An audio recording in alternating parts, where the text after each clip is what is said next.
intensity. This is her moment. 5 years later, what she visualized on campaign stage after campaign stage in 2019. So you're saying she manifested it?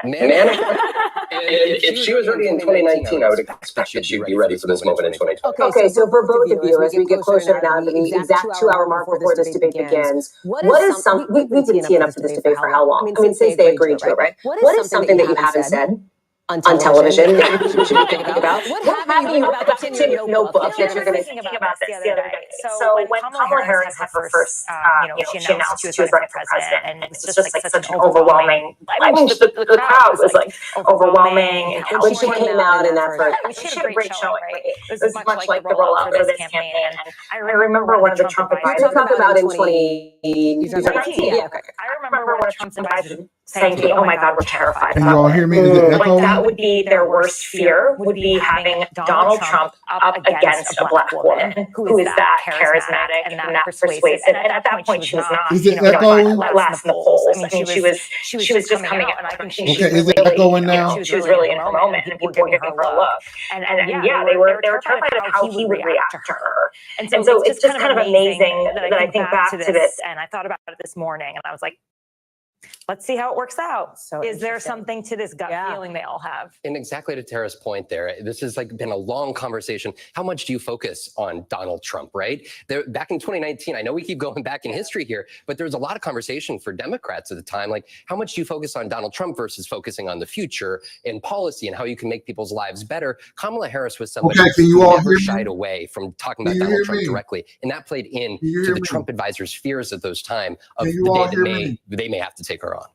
Vaughn Hilliard, Tara Palmieri, we're so glad to have you both. What a great conversation. It's going to be a fascinating night, and we're going to have every minute of it going right here on NBC News Now. We've got more coverage picking up right now. Okay, good.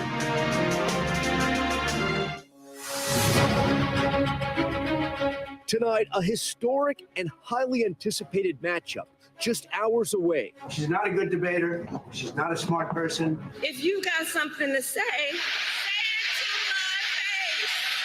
Former President Donald Trump and Vice President Kamala Harris coming face to face for the first time ever, preparing to battle it out on the debate stage. Mr. Vice President, I'm speaking. I'm speaking. The former president hoping to derail Harris's momentum.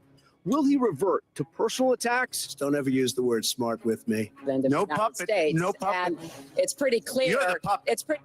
Or deliver another knockout punch? I really don't know what he said at the end of that sentence. I don't think he knows what he said either. In an unscripted test for Vice President Harris, will she be able to clearly define herself and her policy while going on the offense against Trump? Donald Trump does not care about border security.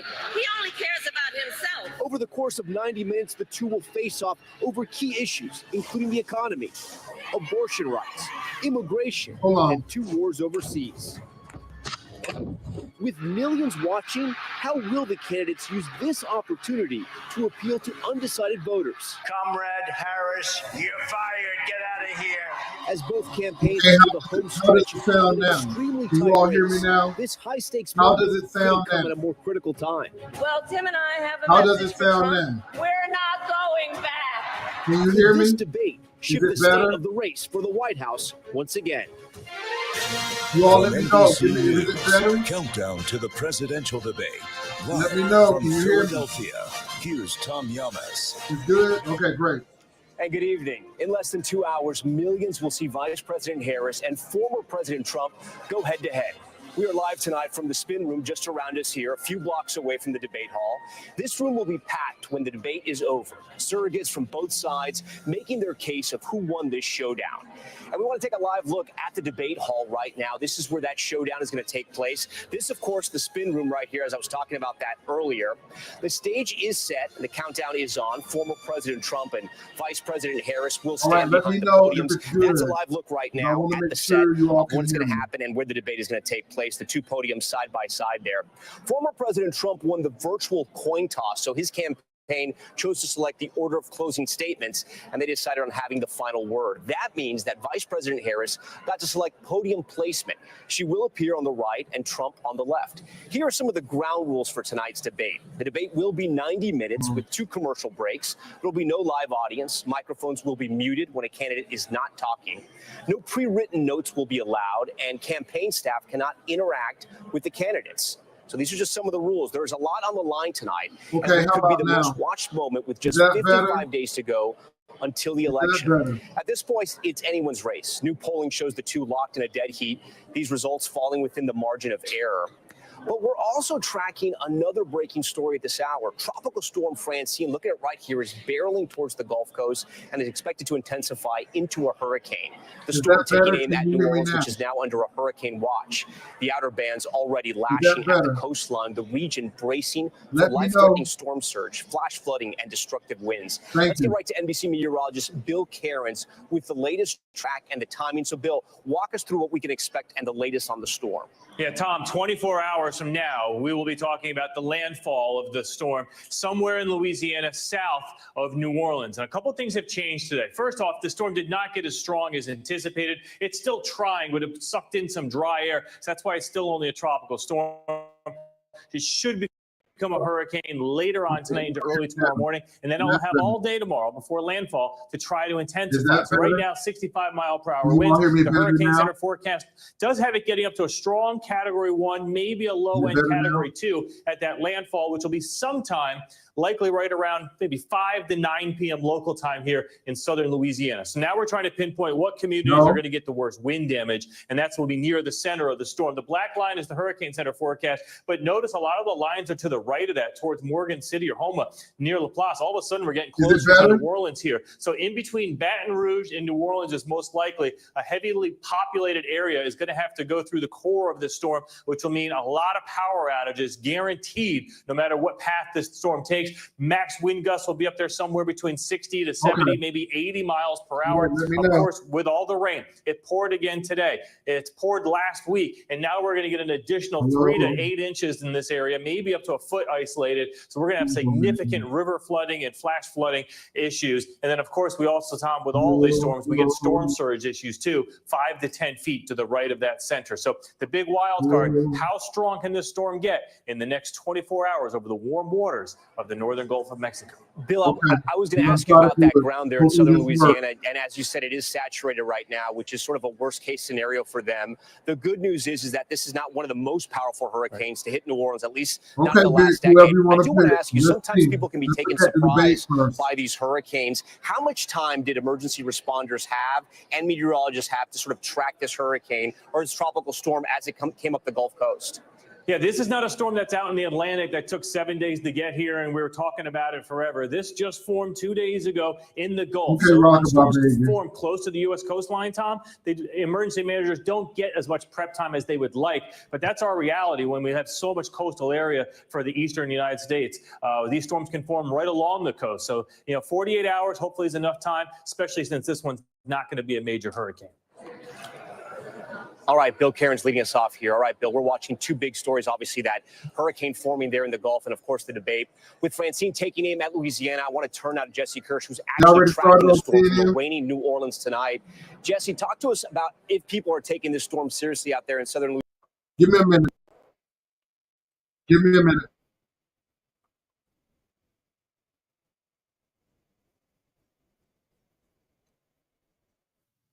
I cannot believe this. Hold on.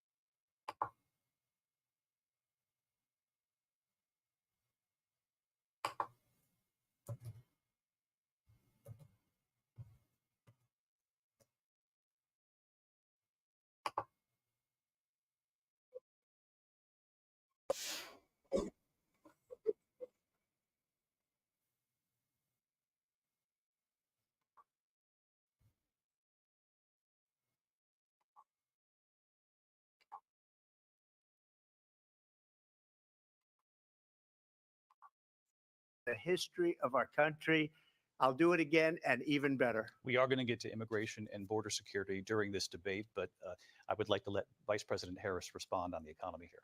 Well, I would love to. Let's talk about what Donald Trump left us. Donald Trump left us the worst unemployment since the Great Depression. Donald Trump left us the worst public health epidemic in a century. Donald Trump left us the worst attack on our democracy since the Civil War.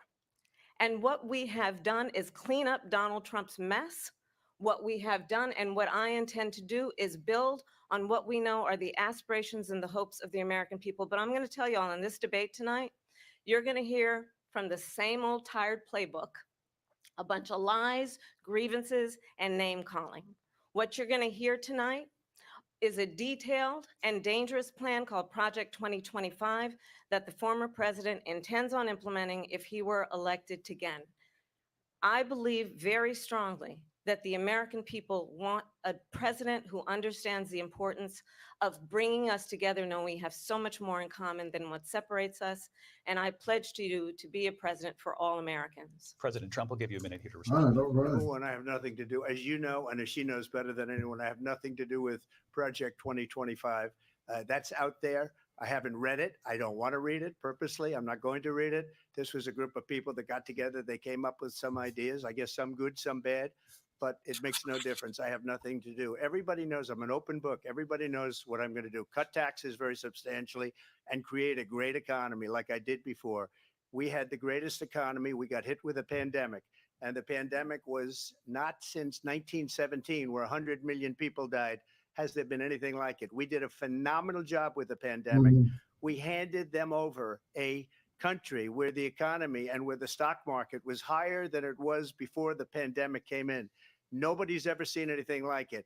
We made ventilators for the entire world. We got gowns, we got masks, we did things that nobody thought possible. And people give me credit for rebuilding the military. They give me credit for a lot of things, but not enough credit for the great job we did with the pandemic. But the only jobs they got were bounce back jobs. These were jobs bounced back, and it bounced back and it went to their benefit. But I was the one that created them. They know it, and so does everybody else. Vice President Harris, I'll let you respond. So Donald Trump has no plan for you. And when you look at his economic plan, it's all about tax breaks for the richest people. I am offering what I describe as an opportunity economy, and the best economists in our country, if not the world, have reviewed our relative plans for the future of America. What Goldman Sachs has said is that Donald Trump's plan would make the economy worse. Mine would strengthen the economy. What the Wharton School has said is Donald Trump's plan would actually explode the deficit. 16 Nobel laureates have described his economic plan as something that would increase inflation and by the middle of next year would invite a recession.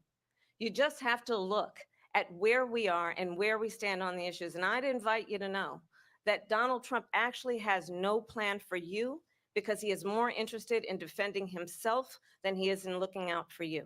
It's just a soundbite. They gave her that to say. I went to the Wharton School of Finance, and many of those professors, the top professors, think my plan is a brilliant plan. It's a great plan. It's a plan that's going to bring up our worth, our value as a country. It's going to make people want to be able to go and work and create jobs and create a lot of good, solid money for our country. And just to finish off, she doesn't have a plan. She copied Biden's plan.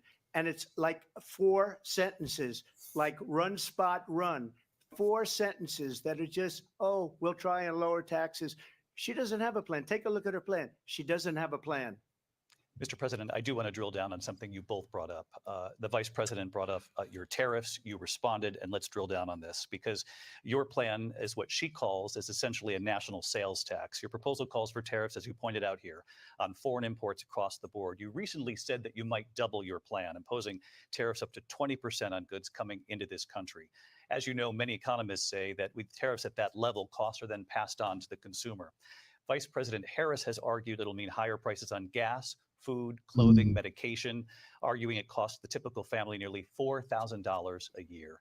Do you believe Americans can afford higher prices because of tariffs? They're not going to have higher prices. What's going to have and who's going to have higher prices is China and all of the countries that have been ripping us off for years. I was the only president ever. China was paying us hundreds of billions of dollars, and so were other countries. And, you know, if she doesn't like them, they should have gone out and they should have immediately cut the tariffs. But those tariffs are there 3.5 years now under their administration. We are going to take in billions of dollars, hundreds of billions of dollars. I had no inflation, virtually no inflation. They had the highest inflation perhaps in the history of our country, because I've never seen a worse period of time. People can't go out and buy cereal or bacon or eggs or anything else. The people of our country are absolutely dying with what they've done. They've destroyed the economy. And all you have to do is look at a poll. The polls say 80 and 85 and even 90% that the Trump economy was great, that their economy was terrible. Vice President Harris, I do want to ask for your response. And you heard what the president said there, because the Biden administration did keep a number of the Trump tariffs in place. So how do you respond? Well, let's be clear that the Trump administration resulted in a trade deficit, one of the highest we've ever seen in the history of America. He invited trade wars. You want to talk about his deal with China? What he ended up doing is, under Donald Trump's presidency, he ended up selling American chips to China to help them improve and modernize their military. Basically sold us out, when a policy about China should be in making sure the United States of America wins the competition for the 21st century, which means focusing on the details of what that requires, focusing on relationships with our allies, focusing on investing in American-based technology so that we win the race on AI, on quantum computing, focusing on what we need to do to support America's workforce, so that we don't end up having on the short end of the stick in terms of workers' rights. But what Donald Trump did, let's talk about this, with COVID, is he actually thanked President Xi for what he did during COVID. Look at his tweet. Thank you, President Xi, exclamation point, when we know that Xi was responsible for lacking and not giving us transparency about the origins of COVID. President Trump, I'll let you respond. First of all, they bought their chips from Taiwan. We hardly make chips anymore because of philosophies like they have and policies like they have. I don't say her because she has no policy. Everything that she believed 3 years ago and 4 years ago is out the window. She's going to my philosophy now. In fact, I was going to send her a MAGA hat. She's gone to my philosophy. But if she ever got elected, she'd change it. And it will be the end of our country. She's a Marxist. Everybody knows she's a Marxist. Her father's a Marxist professor in economics, and he taught her well. But when you look at what she's done to our country, and when you look at these millions and millions of people that are pouring into our country monthly, where it's, I believe, 21 million people, not the 15 that people say, and I think it's a lot higher than the 21. That's bigger than New York State pouring in. And just look at what they're doing to our country. They're criminals. Many of these people coming in are criminals. And that's bad for our economy, too. You know, you mentioned before, we'll talk about immigration later. Well, bad immigration is the worst thing that can happen to our economy. They have, and she has, destroyed our country with policy that's insane. Almost policy that you'd say they have to hate our country. President Trump, thank you. Lindsay? I want to turn to the issue of abortion. President Trump, you've often touted that you were able to kill Roe v. Wade. Last year, you said that you were proud to be the most pro-life president in American history. Then last month, you said that your administration would be great for women and their reproductive rights. In your home state of Florida, you surprised many with regard to your 6-week abortion ban, because you initially had said that it was too short. And you said, quote, I'm going to be voting that we need more than 6 weeks. But then the very next day, you reversed course and said you would vote to support the 6-week ban. Vice President Harris says that women shouldn't trust you on the issue of abortion because you've changed your position so many times. Therefore, why should they trust you? Well, the reason I'm doing that vote is because the plan is, as you know, the vote is, they have abortion in the 9th month. They even have, and you can look at the governor of West Virginia, the previous governor of West Virginia, not the current governor, who's doing an excellent job, but the governor before, He said the baby will be born and we will decide what to do with the baby. In other words, we'll execute the baby. And that's why I did that, because that predominates, because they're radical. The Democrats are radical in that. And her vice presidential pick, which I think was a horrible pick, by the way, for our country, because he is really out of it. But her vice presidential pick says abortion in the 9th month is absolutely fine. He also says execution after birth. It's execution, no longer abortion, because the baby is born, is okay. And that's not okay with me, hence the vote. But what I did is something for 52 years they've been trying to get Roe v. Wade into the states.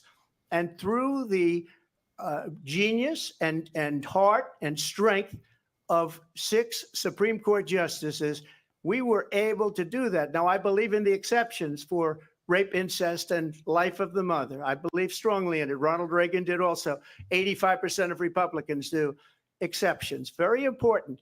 But we were able to get it, and now states are voting on it. And for the first time, you're going to see, look, this is an issue that's torn our country apart for 52 years. 2 minutes. Every legal scholar, every Democrat, every Republican, liberal, conservative, they all wanted this issue to be brought back to the states where the people could vote. And that's what happened. Now, Ohio, the vote was somewhat liberal. Kansas, the vote was somewhat liberal, much more liberal than people would have thought. Kansas is a Each individual state is voting. It's the vote of the people now. It's not tied up in the federal government. I did a great service in doing it. It took courage to do it. And the Supreme Court had great courage in doing it. And I give tremendous credit to those 6 justices. There is no state in this country where it is legal to kill a baby after it's born. Madam Vice President, I want to get your response to President Trump. Well, as I said, you're going to hear a bunch of lies, and that's not actually a surprising fact. Let's understand how we got here. Ooh. Donald Trump hand-selected 3 members of the United States Supreme Court with the intention that they would undo the protections of Roe v. Wade. And they did exactly as he intended. And now in over 20 states, there are Trump abortion bans, which make it criminal for a doctor or nurse to provide health care. In one state, it provides prison for life. Trump abortion bans that make no exception even for rape and incest, which understand what that means. A survivor of a crime of violation to their body does not have the right to make a decision about what happens to their body next. That is immoral. And one does not have to abandon their faith or deeply held beliefs to agree. The government, and Donald Trump certainly, should not be telling a woman what to do with her body. I have talked with women around our country. You want to talk about this is what people wanted? Pregnant women who want to carry a pregnancy to term, suffering from a miscarriage, being denied care in an emergency room because the healthcare providers are afraid they might go to jail, and she's bleeding out in a car in the parking lot. Woo, come on now. That? Her husband didn't want that. A 12 or 13-year-old survivor of incest being forced to carry a pregnancy to term. They don't want that. And I pledge to you, when Congress passes a bill to put back in place the protections of Roe v. Wade, as President of the United States, I will proudly sign it into law. But understand, if Donald Trump were to be reelected, he will sign a national abortion ban. Understand, in his Project 2025, there would be a national abortion, a monitor that would be monitoring your pregnancies, your miscarriages. I think the American people believe that certain freedoms, in particular, the freedom to make decisions about one's own body, should not be made by the government. Thank you, Vice President. All right now. Well, there she goes again. It's a lie. I'm not signing a ban, and there's no reason to sign a ban. Oh my gosh, did you see that breaks what in? Everybody wanted. Democrats, Republicans, and everybody else, and every legal scholar wanted it to be brought back into the states. And the states are voting. And it may take a little time, but for 52 years, this issue has torn our country apart, and they've wanted it back in the states. And I did something that nobody thought was possible. The states are now voting. What she says is an absolute lie. And as far as the abortion ban, no, I'm not in favor of abortion ban, but it doesn't matter because this issue has now been taken over by the states. Would you veto a national abortion ban if it came Well, to I your won't desk? have to because, again, two things. Number one, she said she'll go back to Congress. She'll never get the vote. It's impossible for her to get the vote, especially now with the 50-50 and essentially 50-50 in both Senate and the House. She's not going to get the vote. She can't get the vote. She won't even come close to it. So it's just talk. You know what it reminds me of when they said they're going to get student loans terminated, and it ended up being a total catastrophe. The student loans, and then oh my God, he is probably her boss, everywhere. if you call him a boss, he spends all his time on the beach.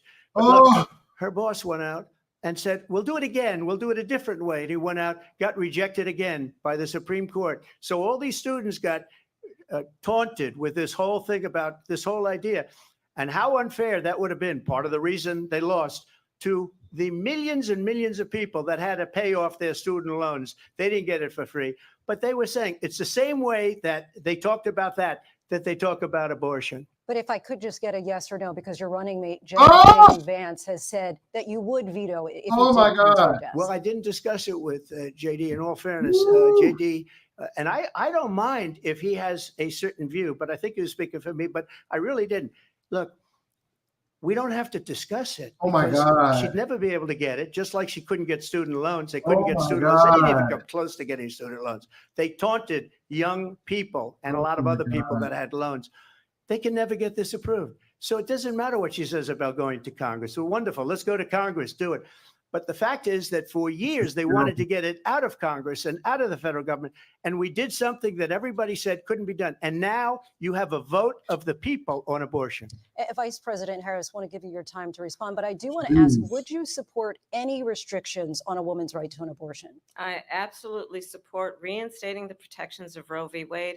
And as you rightly mentioned, nowhere in America is a woman carrying a pregnancy to term and in asking for an abortion. That is not happening. It's insulting to the women of America. And understand what has been happening under Donald Trump's abortion bans. Couples who pray and dream of having a family are being denied IVF treatments. What is happening in our country?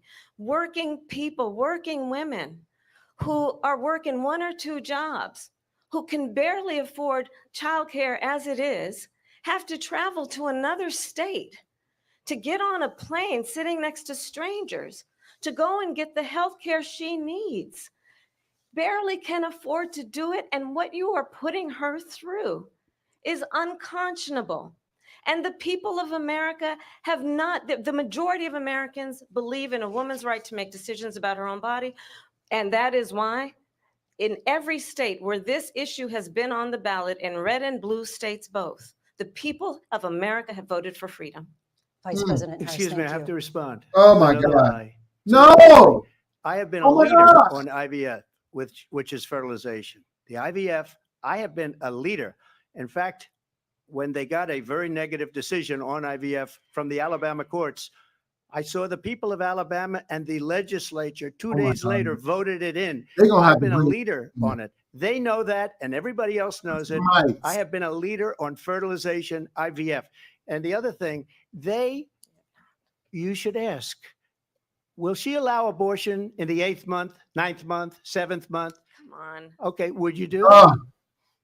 Why don't you ask her that Why question? don't you That's answer the the problem. question? Would you because veto? under Roe v. Answer Wade, the question, you would you veto? could do abortions in the 7th Oh month, my the God. 8th month, the 9th That's month, not true. and probably after birth. Just look at the former governor of Virginia. The governor of Virginia said, we put the baby aside and then we determine what we want to do with the baby. President Trump, thank you. We're going to turn now to immigration. Oh my God. and They need to security. We check know it's an them. issue that's important to Republicans, Democrats, voters across the board in this country. Vice President Harris, you were tasked by President Biden with getting to the root causes of migration from Central America. We know that illegal border crossings reached a record high in the Biden administration. This past June, President Biden imposed tough new asylum restrictions. We know the numbers since then have dropped significantly. But my question to you tonight is, why did the administration wait until 6 months before the election to act? And would you have done anything differently from President Biden on this?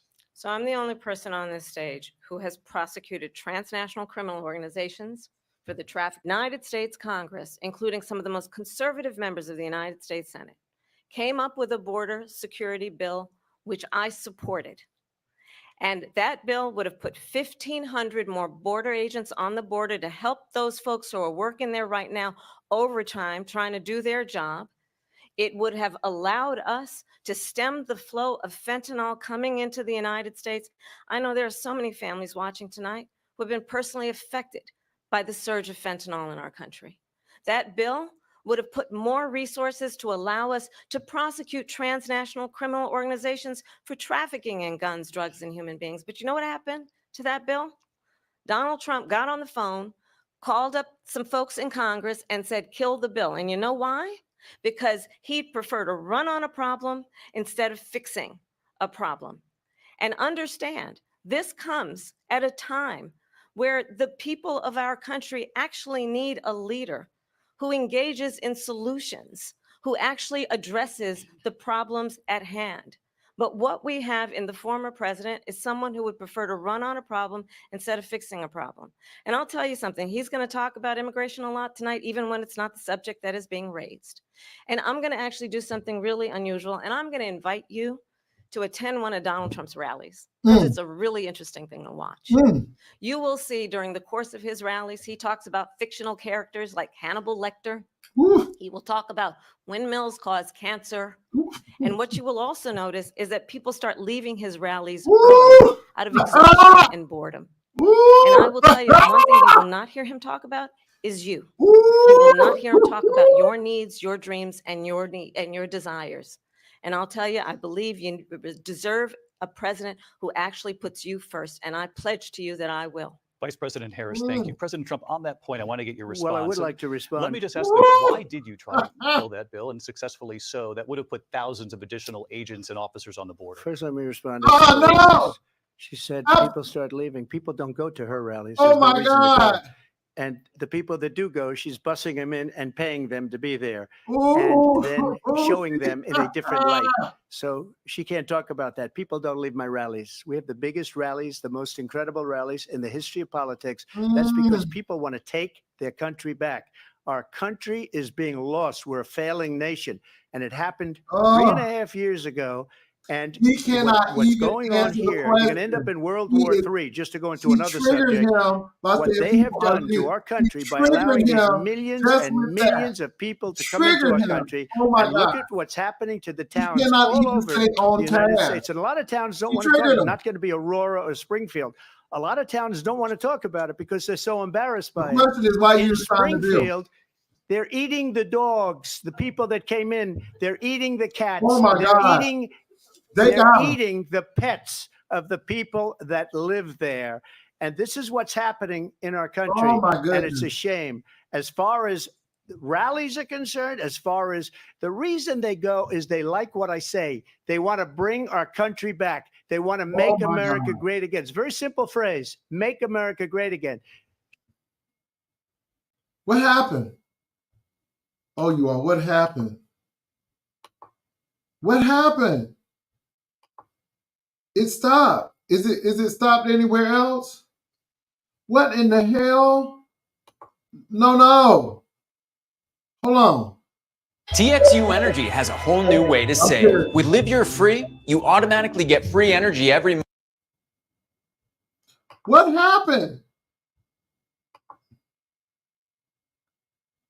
What happened? Let me see if I can find another one. Oh my God, this is ridiculous. OMG.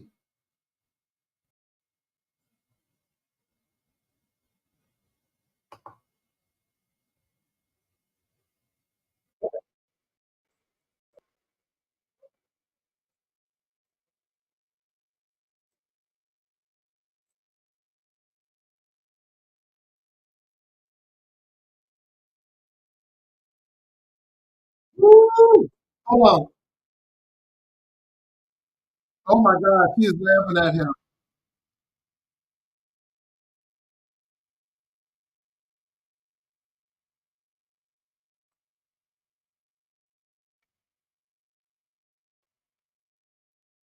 McCain, including the endorsement of former Vice President Dick Cheney and Congress member Liz Cheney. And if you want to really know the inside track on who the former president is, if he didn't make it clear already, just ask people who have worked with him. His former chief of staff, a 4-star general, has said he has contempt for the Constitution of the United States. His former national security advisor has said he is dangerous and unfit. His former Secretary of Defense has said the nation, the republic, would never survive another Trump term. And when we listen to this kind of rhetoric, when the issues that affect the American people are not being addressed, I think the choice is clear in this election. President Trump, I'll give you a quick minute to respond here. Thank you, because when I hear that, see, I'm a different kind of a person. I fired most of those people, not so graciously. They did bad things or a bad job. I fired them. They never fired one person. They didn't fire anybody having to do with Afghanistan and the Taliban and the 13 people whose were just killed, viciously and violently killed. And I got to know the parents and the family. They didn't fire. They should have fired all those generals, all those top people, because that was one of the most incompetently handled situations anybody has ever seen. So when somebody does a bad job, I fire him. And you take a guy like Esper. He was no good. I fired him. So he writes a book. Another one writes a book, because with me, they can write books. With nobody else can they? But they have done such a poor job, and they never fire anybody. Look at the economy. Look at the inflation. They didn't fire any of their economists. They have the same people. That's a good way not to have books written about you. But just to finish, I got more votes than any Republican in history by far. In fact, I got more votes than any president, sitting president in history by far. Oh, my God. Let me continue on immigration. It was what you wanted to talk about earlier. So let's get back to your deportation proposal that the vice president has reacted to as well. President Trump, you call this the largest domestic deportation operation in the history of our country. You say you would use the National Guard. You say if things get out of control, you'd have no problem using the U.S. military. Police, yes. You also said you would use local police. How would you deport 11 million undocumented immigrants? I know you believe that number is much higher. Take us through this. What does this look like? Will authorities be going door to door in this country? Yeah, it is much higher because of them. They allowed criminals, many millions of criminals. They allowed terrorists. They allowed common street criminals. They allowed people to come in, drug dealers, to come into our country. And they're now in the United States and told by their countries like Venezuela, don't ever come back or we're going to kill you. Do you know that crime in Venezuela and crime in countries all over the world is way down? You know why? Because they've taken their criminals off the street and they've given them to her to put into our country. And this will be one of the greatest mistakes in history for them to allow. And I think they probably did it because they think they're going to get votes, but it's not worth it, because they're destroying the fabric of our country by what they've done. There's never been anything done like this at all. They've destroyed the fabric of our country. Millions of people let in, and all over the world, crime is down all over the world except here. Crime here is up and through the roof. Despite their fraudulent statements that they made, crime in this country is through the roof. And we have a new form of crime. It's called migrant crime, and it's happening at levels that nobody thought possible. President Trump, as you know, the FBI says overall violent crime is actually coming down in this country. But excuse me, the FBI they were defrauding statements. They didn't include the worst cities. They didn't include the cities with the worst crime. It was a fraud, just like their number of 818,000 jobs that they said they created turned out to be a fraud. President Trump, thank you. I'll let you respond, Vice President Harris. Well, I think this is so rich coming from someone who has been prosecuted for national security crimes, economic crimes, election interference, has been found liable for sexual assault, and his next big court appearance is in November at his own criminal sentencing. Oh my God. And let's be clear where each person stands on the issue of what is important about respect for the rule of law and respect for law enforcement. The former vice president called for defunding federal law enforcement, 45,000 agents, get this, on the day after he was arraigned on 34 felony counts. So let's talk about what is important in this race. It is important that we move forward, that we turn the page on this same old tired rhetoric and address the needs of the American people, address what we need to do about the housing shortage, which I have a plan for, address what we must do to support our small businesses, address bringing down the price of groceries. But frankly, the American people are exhausted with this same old tired playbook. Vice President Harris, thank you. Excuse me. Every one of those cases was started by them against their political opponent. And I'm winning most of them, and I will win the rest on appeal. And you saw that with the decision that came down just recently from the Supreme Court. I'm winning most of them. But those are cases, it's called weaponization. Never happened in this country. They weaponized the Justice Department. Every one of those cases was involved with the DOJ, from Atlanta and Fani Willis to the Attorney General of New York and the DA in New York, every one of those cases. And then they say, he's a criminal. They're the ones that made them go after me. By the way, Joe Biden was found essentially guilty on the documents case. And what happened in my documents case? They said, that's the toughest of them all. A complete and total victory. 2 months ago, it was thrown out. It's weaponization, and they used it, and it's never happened in this country. They used it to try and win an election. They're fake cases. President Trump, thank you. A really quick response here, Vice President Harris, on this notion of weaponization of the Justice Department. Well, let's talk about extreme and understand the context in which this election in 2024 is taking place.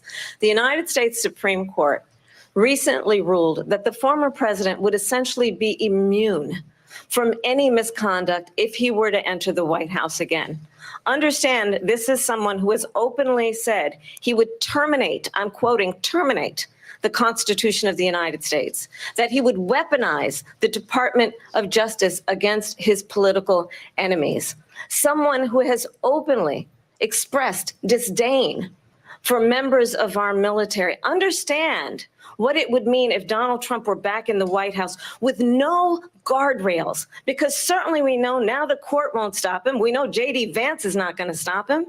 It's up to the American people Vice President to stop Harris, him. thank you. Lindsay? Vice President Harris, in your last run for president. This is the one that weaponized, not me. She weaponized. I probably took a bullet to the head because of the things that they say about me. They talk about democracy. I'm a threat to democracy. They're the threat to democracy with a fake Russia investigation We do have a lot that went nowhere. We have a lot to get to. Lindsay? Vice President Harris, in your last run for president, you said you wanted to ban fracking. Now you don't. You wanted mandatory government buyback programs for assault weapons. Now your campaign says you don't. You supported decriminalizing border crossings. Now you're taking a harder line. I know you say that your values have not changed. So then why have so many of your policy positions changed? So my values have not changed, and I'm going to discuss every one of at least every point that you've made. But in particular, let's talk about fracking, because we're here in Pennsylvania. I made that very clear in 2020.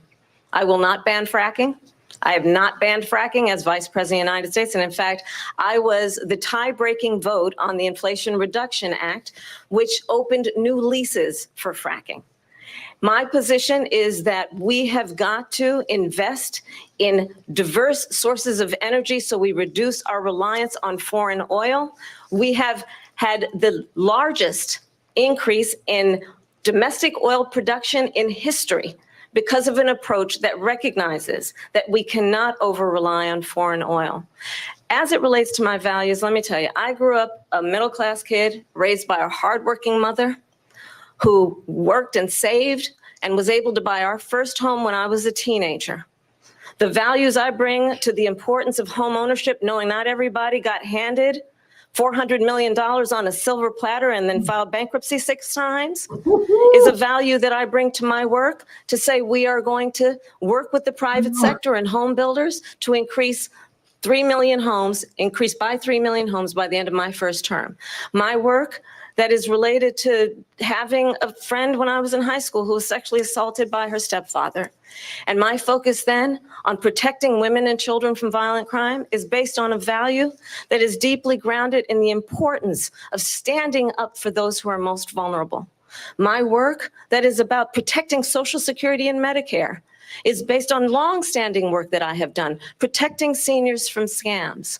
My values have not changed. And what is important is that there is a president who actually brings values and a perspective that is about lifting people up and not beating people down. And name calling. The true measure of the leader is the leader who actually understands the strength is not in beating people down, it's in lifting people up. I intend to be that president.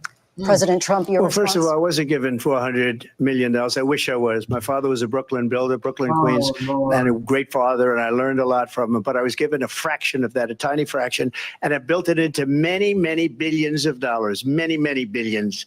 And when people see it, they are even surprised. So we don't have to talk about that. Fracking, she's been against it for 12 years. Defund the police, she's been against that forever. She gave all that stuff up very wrongly, very horribly, and everybody's laughing at it, okay? They're all laughing at it. She gave up at least 12 and probably 14 or 15 different policies. Like, she was big on defund the police. In Minnesota, she went out, wait a minute, I'm talking now. If you don't mind, please. Oh my goodness. Does that sound familiar? Oh my goodness. She went out in Minnesota and wanted to let criminals that killed people, that burned down Minneapolis, she went out and raised money to get them out of jail. She did things that nobody would ever think of. Now she wants to do transgender operations on illegal aliens that are in prison. This is a radical left liberal that would do this. She wants to confiscate your guns, and she will never allow fracking in Pennsylvania. If she won the election, fracking in Pennsylvania will end on day one. Just to finish, one thing so important in my opinion. So I got the oil business going like nobody has ever done before. When they took over, they got rid of it, started getting rid of it, and the prices were going up the roof. They immediately let these guys go to where they were. I would have been 5 times, 4 times, 5 times higher, because you're talking about 3.5 years ago. They got it up to where I was because they had no choice, because the prices of energy were quadrupling and doubling. You saw what happened to gasoline. So they said, let's go back to Trump. But if she won the election, the day after that election, they'll go back to destroying our country, and oil will be dead. Fossil fuel will be dead. We'll go back to windmills, and we'll go back to solar, where they need a whole desert to get some energy to come out of. You ever see a solar plant? By the way, I'm a big fan of solar, but they take 400, 500 acres of desert soil. Trump, These are not good things for the environment. Thank you. Lindsay, thank you. We have an election in just 56 days. And I want to talk about the peaceful transfer of power, which, of course, we all know is a cornerstone of our democracy, and the role of a president in a moment of crisis. Mr. President, on January 6th, you told your supporters to march to the Capitol. You said you would be right there with them. The country and the world saw what played out at the Capitol that day, the officers coming under attack. Aides in the West Wing say you watched it unfold on television off the Oval Office. You did send out tweets, but it was more than 2 hours before you sent out that video message telling your supporters to go home. Is there anything you regret about what you did on that day? You just said a thing that isn't covered. Peacefully and patriotically, I said during my speech, not later on. Peacefully and patriotically. And nobody on the other side was killed. Ashley Babbitt was shot by an out-of-control police officer that should have never, ever shot her. It's a disgrace. But we didn't do this group of people that have been treated so badly. I ask, what about all the people that are pouring into our country and killing people that she allowed to pour in? She was the border czar. Remember that. She was the border czar. She doesn't want to be called the border czar because she's embarrassed by the border. In fact, she said at the beginning, well, I'm surprised you're not talking about the border yet. That's because she knows what a bad job they've done. What about those people? When are they going to be prosecuted? When are these people from countries all over the world, not just South America? They're coming in from all over the world, David, all over the world.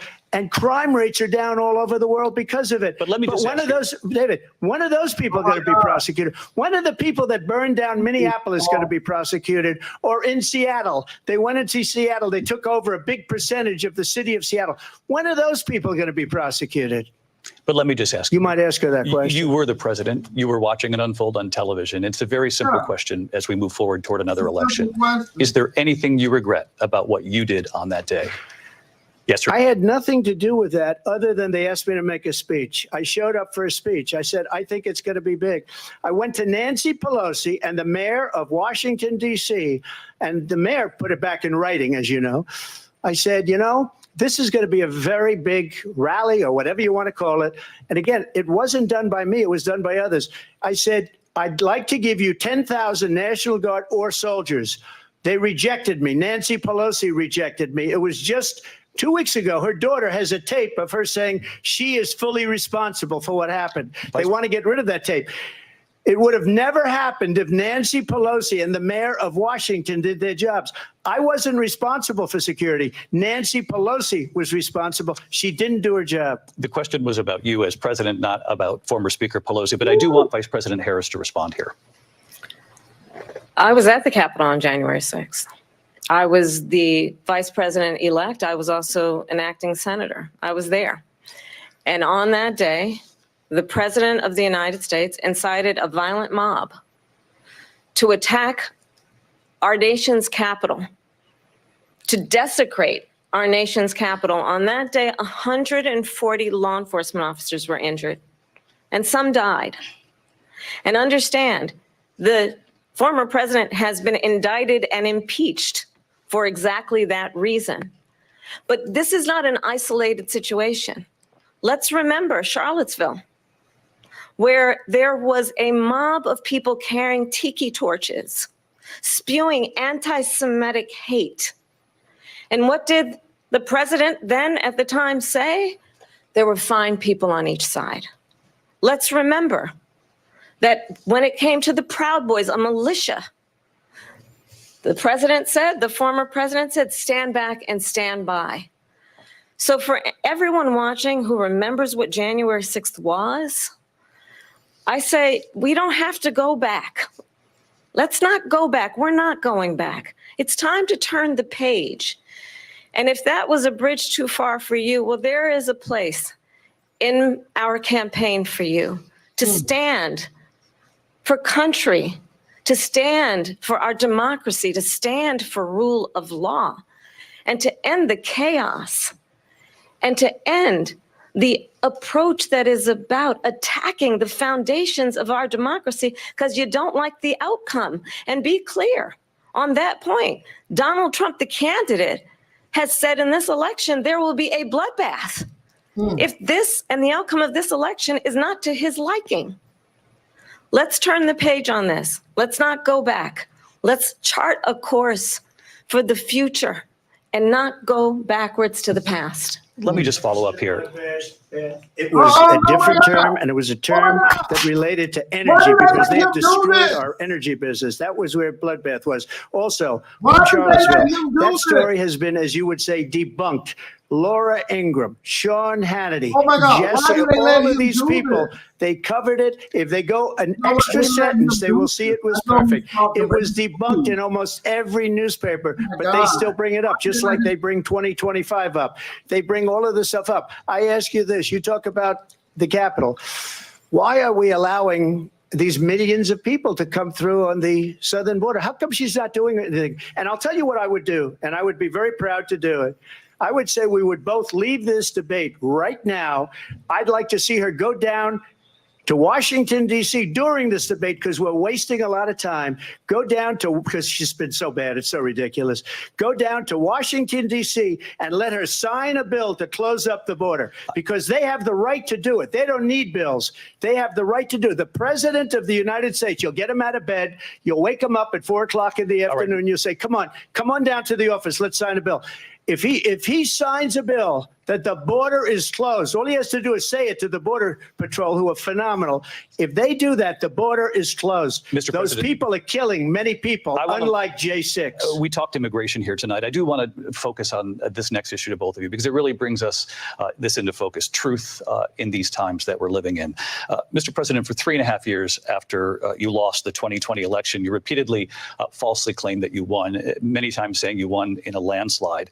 In the past couple of weeks leading up to this debate, you have said, quote, you lost by a whisker, that you, quote, didn't quite make it, that you came up a little bit short. I said that? Are you now acknowledging that you lost in 2020? No, I don't acknowledge that at all. But I you said did that say sarcastically. that. You know that. It was said, oh, we lost by a whisker. That was said sarcastically. Look, there's so much proof. All you have to do is look at it. And they should have sent it back to the legislatures for approval. I got almost 75 million votes, the most votes any sitting president has ever gotten. I was told if I got 63, which was what I got in 2016, you can't be beaten. The election, people should never be thinking about an election as fraudulent. We need two things. We need walls. And we have to have it. We have to have borders. And we have to have good elections. Our elections are bad. And a lot of these illegal immigrants coming in, they're trying to get them to vote. They can't even speak English. They don't even know what country they're in practically. And these people are trying to get them to vote. And that's why they're allowing them to come into our country. I did watch all of these pieces of video. I didn't detect the sarcasm, lost by a whisker. We didn't quite make it. And we should just point out here as clarification, and you know this, you and your allies, 60 cases in front of many judges, many of them Republican. No judge looked at it. And said they said we didn't have standing. That's the other thing. They said we didn't have standing, a technicality. Can you imagine a system where a person in an election doesn't have standing? The president of the United States doesn't have standing. That's how we lost. If you look at the facts, and I'd love to have you'll do a special on it. I'll show you Georgia, and I'll show you Wisconsin, and I'll show you Pennsylvania, and I'll show you. We have so many facts and statistics, but you know what? That doesn't matter, because we have to solve the problem that we have right now. That's old news. And the problem that we have right now is we have a nation in decline, and they have put it into decline. We have a nation that is dying, David. Mr. President, thank you. Vice President Harris, you heard the president there tonight. He said he didn't say that he lost by a whisker. So he still believes he did not lose the election that was won by President Biden and yourself.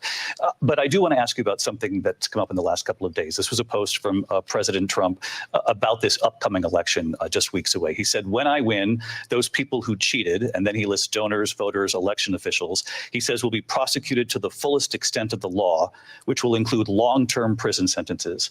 One of your campaign's top lawyers responded saying, we won't let Donald Trump intimidate us. We won't let him suppress the vote. Is that what you believe he's trying to do here? Donald Trump was fired by 81 million people. So let's be clear about that. And clearly he is having a very difficult time processing that. But we cannot afford to have a president of the United States who attempts, as he did in the past, to upend the will of the voters in a free and fair election. And I'm going to tell you that I have traveled the world as vice president of the United States, and world leaders are laughing at Donald Trump. I have talked with military leaders, some of whom worked with you, and they say you're a disgrace. And when you then talk in this way in a presidential debate and deny what over and over again are court cases you have lost because you did in fact lose that election, it leads one to believe that perhaps we do not have in the candidate to my right the temperament or the ability to not be confused about fact. That's deeply troubling, and the American people deserve better. I'll give you 1 minute to respond, Mr. President. Let me just say about world leaders. Viktor Orban, one of the most respected men, they call him a strong man. He's a tough person, smart. Prime Minister of Hungary.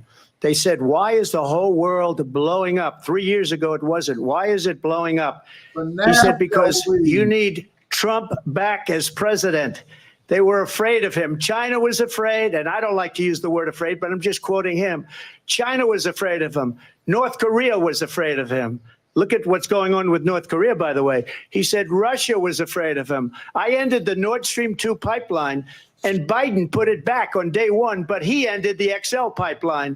The XL pipeline in our country, he ended that, but he let the Russians build a pipeline going all over Europe and heading into Germany, the biggest pipeline in the world. Look, Viktor Orban said it. He said the most respected, most feared person is Donald Trump. We had no problems when Trump was president, but when this weak, pathetic man that you saw at a debate just a few months ago, that if he weren't in that debate, he'd be running instead of her. She got no votes. He got 14 million votes. What you did, you talk about a threat to democracy. He got 14 million votes and they threw him out of office. And you know what? I'll give you a little secret. He hates her. He can't stand her. But he got 14 million votes. They threw him out. She got 0 votes. And when she ran, she was the first one to leave because she failed. And now she's running. I don't understand it, but I'm okay with it because your time is I think we're going to do very well. We've got a lot more to get to. Turning now to the Israel-Hamas war and the hostages who are still being held, Americans among them. Vice President Harris, in December, you said, quote, Israel has a right to defend itself, but you added, quote, it matters how, saying international humanitarian law must be respected. Israel must do more to protect innocent civilians. You said that 9 months ago. Now an estimated 40,000 Palestinians are dead. Nearly 100 hostages remain. Just last week, Prime Minister Benjamin Netanyahu said there's not a deal in the making. President Biden has not been able to break through the stalemate. How would you do it? Well, let's understand how we got here. On October 7, Hamas, a terrorist organization, slaughtered 1,200 Israelis. Many of them young people who were simply attending a concert. Women were horribly raped. And so absolutely, I said then, I say now, Israel has a right to defend itself. We would. And how it does so matters, because it is also true, far too many innocent Palestinians have been killed. Children, mothers. What we know is that this war must end. It must end immediately, and the way it will end is we need a ceasefire deal and we need the hostages out. And so we will continue to work around the clock on that. Work around the clock, also understanding that we must chart a course for a two-state solution. And in that solution, there must be security for the Israeli people and Israel, and in equal measure for the Palestinians. But the one thing I will assure you always, I will always give Israel the ability to defend itself, in particular as it relates to Iran and any threat that Iran and its proxies pose to Israel. But we must have a two-state solution where we can rebuild Gaza, where the Palestinians have security, self-determination, and the dignity they so rightly deserve. President Trump, how would you negotiate with Netanyahu and also Hamas in order to get the hostages out and prevent the killing of more innocent civilians in Gaza? If I were president, it would have never started. If I were president, Russia would have never, ever, I know Putin very well, he would have never, and there was no threat of it either, by the way, for 4 years, have gone into Ukraine and killed millions of people when you add it up, far worse than people understand what's going on over there.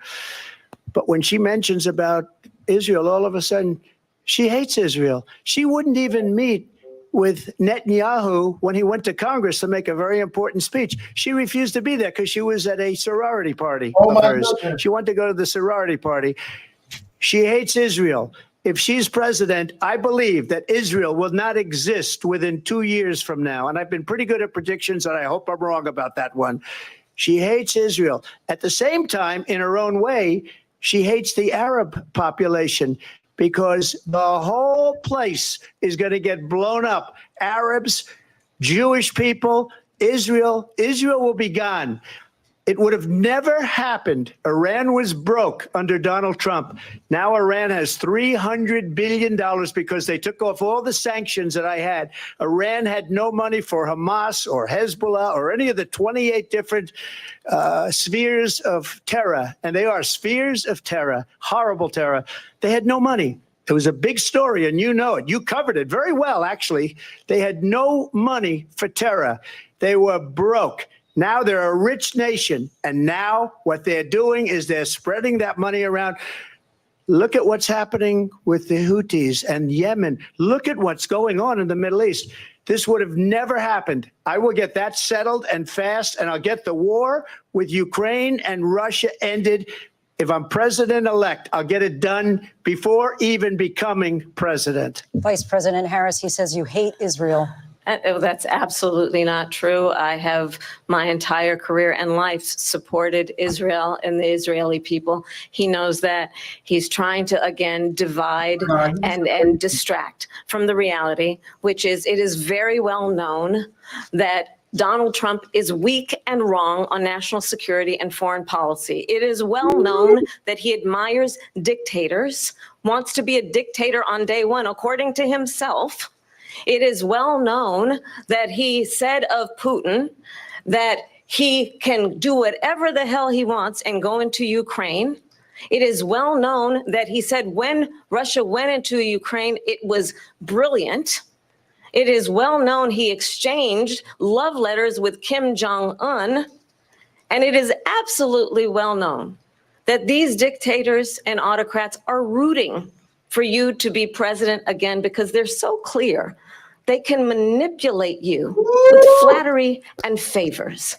And that is why so many military leaders who you have worked with have told me you are a disgrace.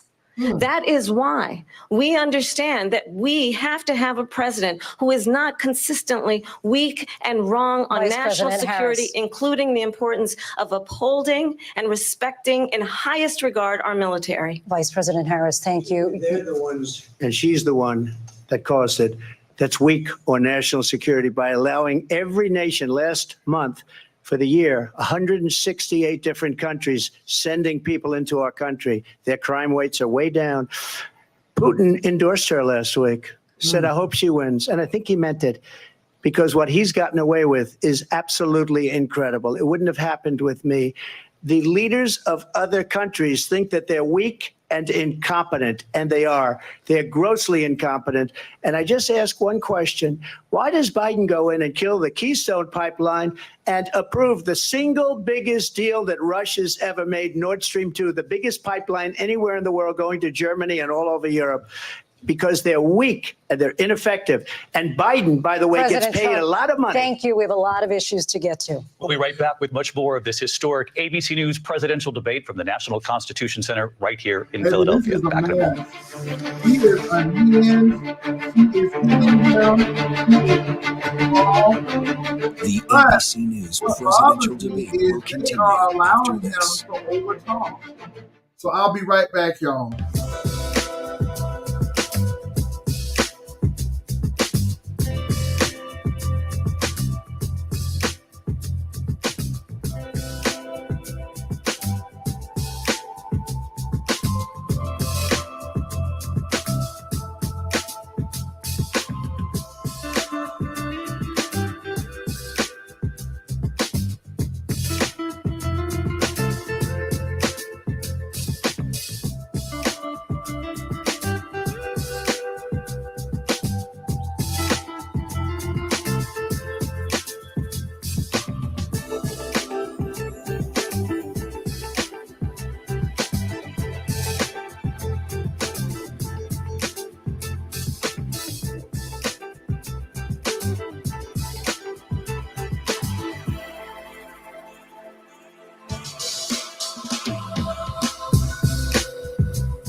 This is awful.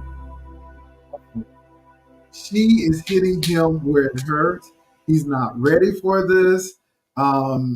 He can't stand. He cannot stand being criticized, you all. And what I don't like is the moderators are allowing him to do this.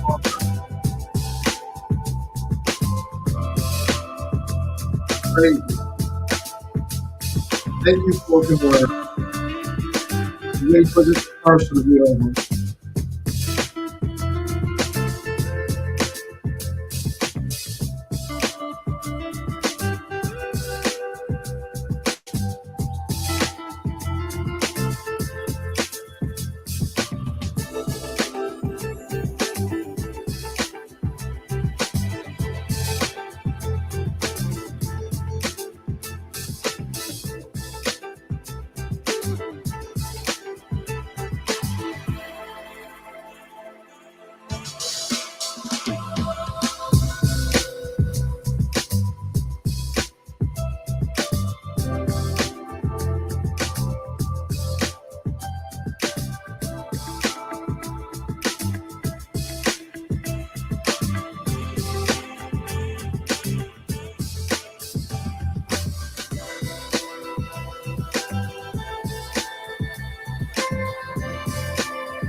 Immigrants need defense. Patient immigrants need dogs. That's what he's trying to say. Top story live from Paris, live in Tel Aviv. Oh. We are here in Butler, Pennsylvania every weeknight. Hold on, y'all.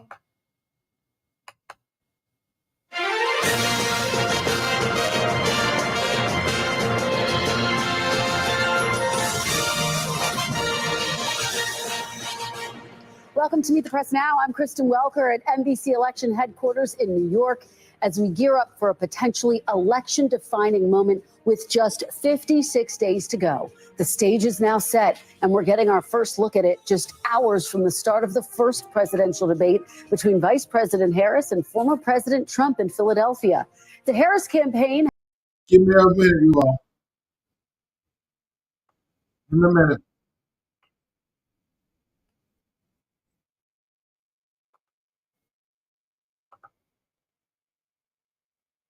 Just before the break tonight. How exactly would you do that? And I want to ask you a very simple question tonight. Do you want Ukraine to win this war? I want the war to stop. I want to save lives that are being uselessly, people being killed by the millions. It's the millions. It's so much worse than the numbers that you're getting, which are fake numbers. Look, we're in for 250 billion or more, because they don't ask Europe, which is a much bigger beneficiary to getting this thing done than we are. They're in for $150 billion less because Biden and you don't have the courage to ask Europe like I did with NATO. They paid billions and billions, hundreds of billions of dollars when I said, either you pay up or we're not going to protect you anymore. So that's maybe one of the reasons they don't like me as much as they like weak people. But you take a look at what's happening. We're in for 250 to 275 billion.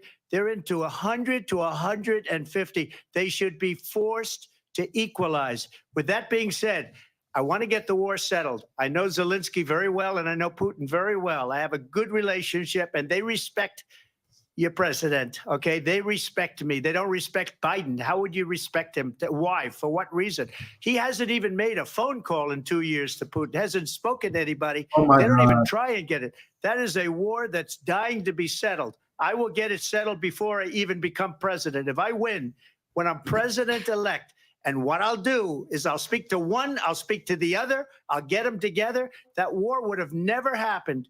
And in fact, when I saw Putin after I left, unfortunately left because our country has gone to hell. But after I left, when I saw him building up soldiers, he did it after I left. I said, oh, he must be negotiating. It must be a good, strong point of negotiation.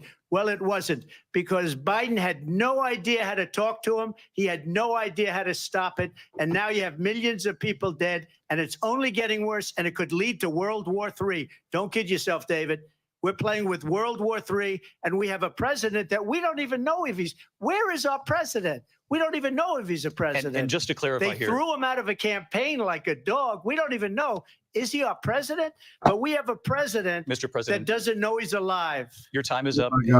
Just to clarify in the question, do you believe it's in the U.S. best interests for Ukraine to win this war? Yes or no? I think it's the U.S. best interest to get this war finished and just get it done. All right. Negotiate a deal, because we have to stop all of these human lives from being destroyed. I want to take this to Vice President Harris. I want to get your thoughts on support for Ukraine in this moment, but also as Commander-in-Chief, if elected, how would you deal with Vladimir Putin, and would it be any different from what we're seeing from President Biden? Well, first of all, it's important to remind the former president, you're not running against Joe Biden, you're running against me. Woo! I believe the reason that Donald Trump said that this war would be over within 24 hours is because he would just give it up. And that's not who we are as Americans. Let's understand what happened here. I actually met with Zelensky a few days before Russia invaded, tried through force to change territorial boundaries, to defy one of the most important international rules and norms, which is the importance of sovereignty and territorial integrity. And I met with President Zelensky. I shared with him American intelligence about how he could defend himself. Days later, I went to NATO's eastern flank, to Poland and Romania. And through the work that I and others did, we brought 50 countries together to support Ukraine in its righteous defense. And because of our support, because of the air defense, the ammunition, the artillery, the javelins, the Abrams tanks that we have provided, Ukraine stands as an independent and free country. If Donald Trump were president, Putin would be sitting in Kyiv right now. And understand what that would mean, because Putin's agenda is not just about Ukraine. Understand why the European allies and our NATO allies are so thankful that you are no longer president, and that we understand the importance of the greatest military alliance the world has ever known, which is NATO, and what we have done to preserve the ability of Zelensky and the Ukrainians to fight for their independence. Otherwise, Putin would be sitting in Kyiv with his eyes on the rest of Europe, starting with Poland. And why don't you tell the 800,000 Polish Americans right here in Pennsylvania how quickly you would give up for the sake of favor and what you think is a friendship with what is known to be a dictator who would eat you for lunch. Vice President Harris, thank you. We've heard from both of you on Ukraine tonight. Afghanistan came up in the last hour. I want to respond to something you said earlier, and I'll give you a minute here. Putin would be sitting in Moscow, and he wouldn't have lost 300,000 men and women, but he would have been sitting in Moscow. Quiet, please. He would have been sitting in Moscow, much happier than he is right now. But eventually, you know, he's got a thing that other people don't have. He's got nuclear weapons. They don't ever talk about that. He's got nuclear weapons. Nobody ever thinks about that. And eventually, maybe he'll use them, and maybe he hasn't been that threatening, but he does have that. Something we don't even like to talk about. Nobody likes to talk about it. But just so you understand, they sent her to negotiate peace before this war started. 3 days later, he went in and he started the war, because everything they said was weak and stupid. They said the wrong things. That war should have never started. She was the emissary. They sent her in to negotiate with Zelensky and Putin, and she did. And the war started 3 days later. And that's the kind of talent we have with her. She's worse than Biden. In my opinion, I think he's the worst president in the history of our country. She goes down as the worst vice president in the history of our country. But let me tell you something. She is a horrible negotiator.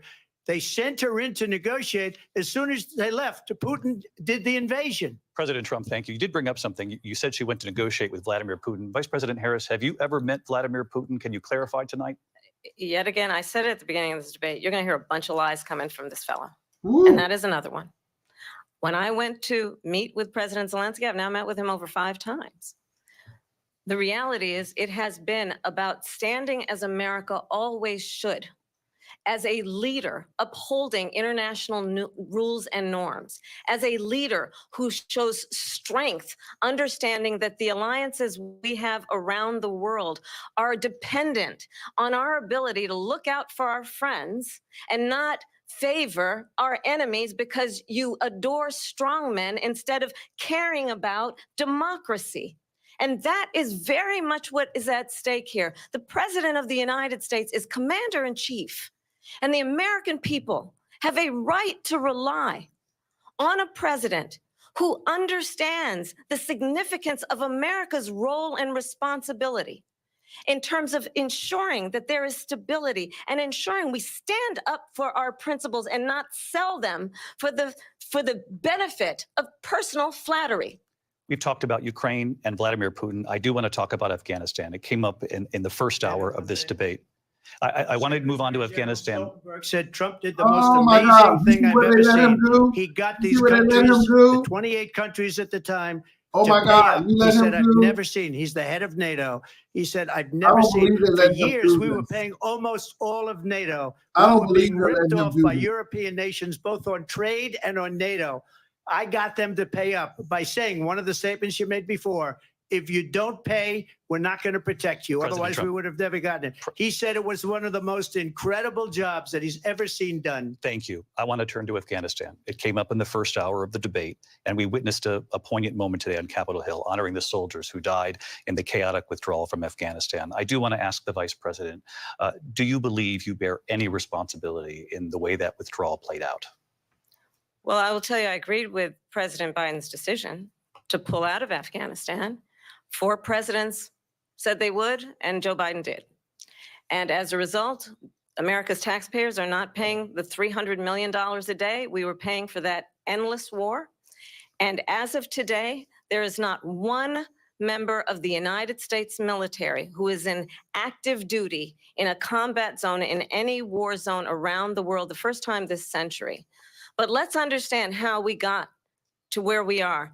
Donald Trump, when he was president, negotiated one of the weakest deals you can imagine. He calls himself a deal maker. Even his national security advisor said it was a weak, terrible deal. And here's how it went down.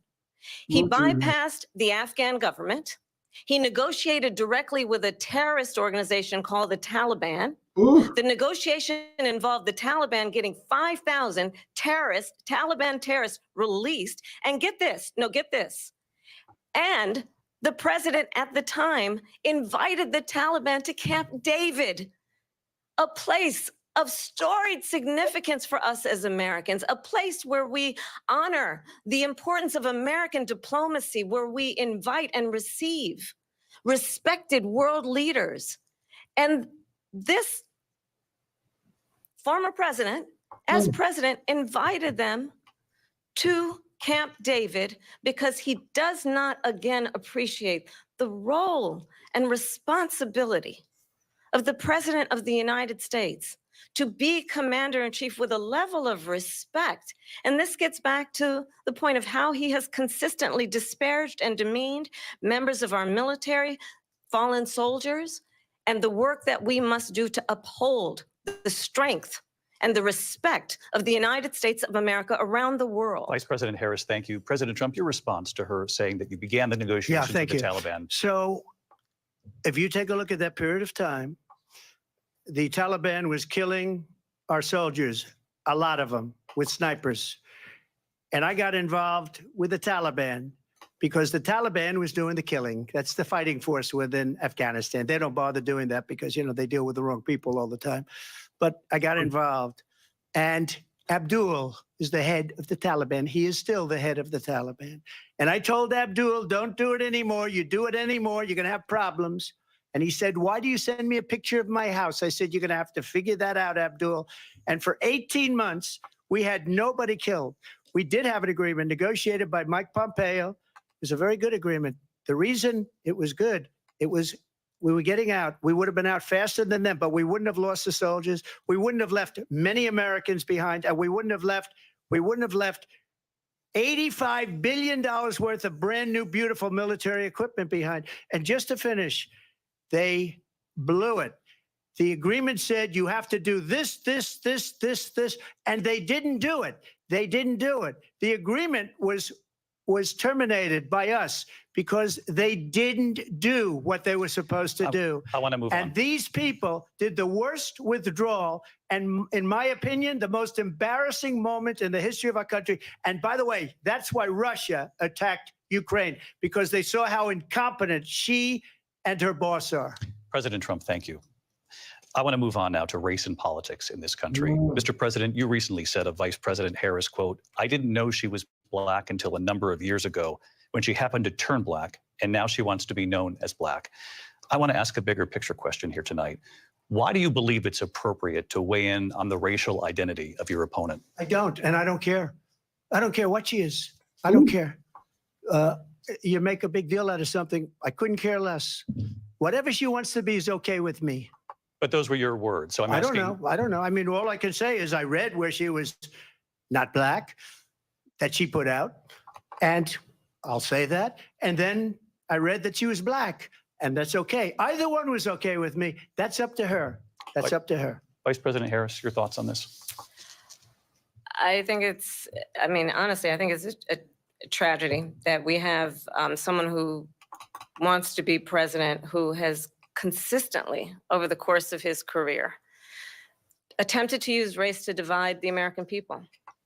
You know, I do believe that the vast majority of us know that we have so much more in common than what separates us, and we don't want this kind of approach that is just constantly trying to divide us, and especially by race. And let's remember how Donald Trump started. He was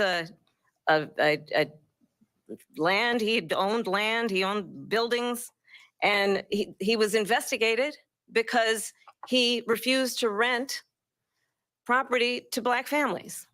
Let's remember, this is the same individual who took out a full-page ad in the New York Times calling for the execution of 5 young Black and Latino boys who were innocent, the Central Park 5.